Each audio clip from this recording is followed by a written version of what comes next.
Our Father and our God, please forgive us when we presume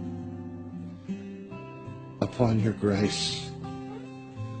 Let us understand the graciousness of that grace, that we might move from life to life, from faith to faith, and from grace to grace. We might understand that we are saved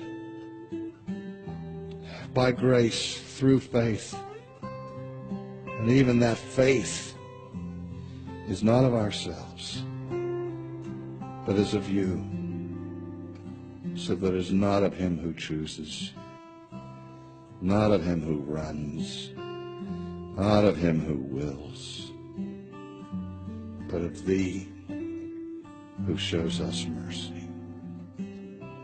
Amen.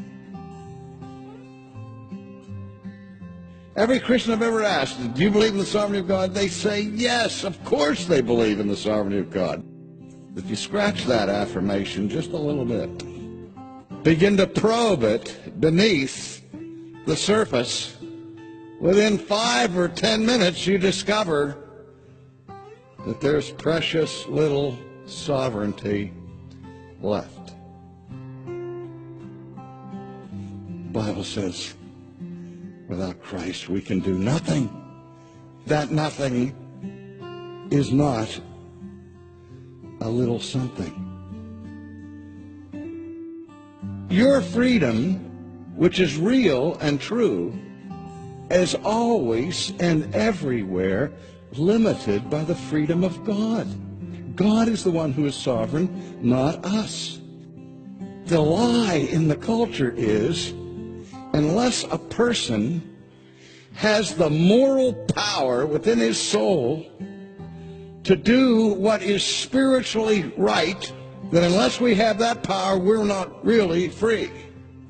Now, how possibly could we get further away from the biblical view of man than that? That pagan view of the will is on a collision course with the Bible that uses a different metaphor that talks about slavery. The fallen human will is enslaved to sin. Yes, we still can do what we want to do, but the problem is with the want to. The Scripture tells us over and over and again that we don't want God in our thinking.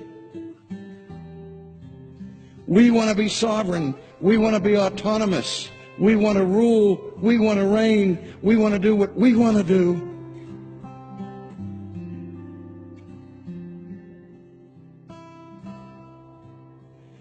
We say that God is sovereign over creation, sovereign over nature, sovereign over history, sovereign over law. But when it comes to the purposes of salvation, we strip him of his sovereignty.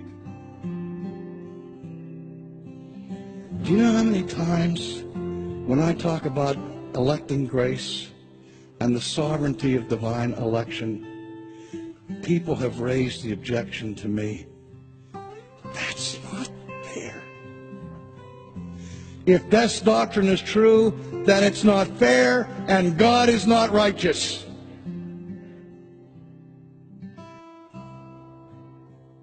You see, if we experience God's grace once, we're grateful. If we experience it a second time, we're a little bit jaded. By the third time, not only do we expect it, but we demand it. We harbor in our souls the idea that if God doesn't choose me, there's something wrong with him rather than with me.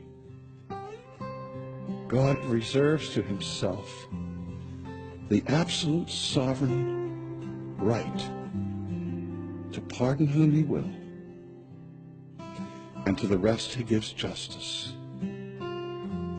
Not one person in this universe deserves the grace of God. And if you think you deserve the grace of God, the minute that idea comes into your head that grace is something that God is obliged to give to you, let a bell go off in your brain that tells you that you're no longer thinking about grace.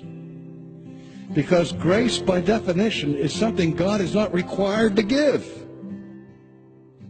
That's the mystery of election. Why doesn't God give all people equal grace? Why isn't God an equal opportunity redeemer? The question you ought to be asking is, why me? Why did he bring me out of darkness and into light? Think of your own conversion and how God, in his grace, rescued you by a grace that is sovereign.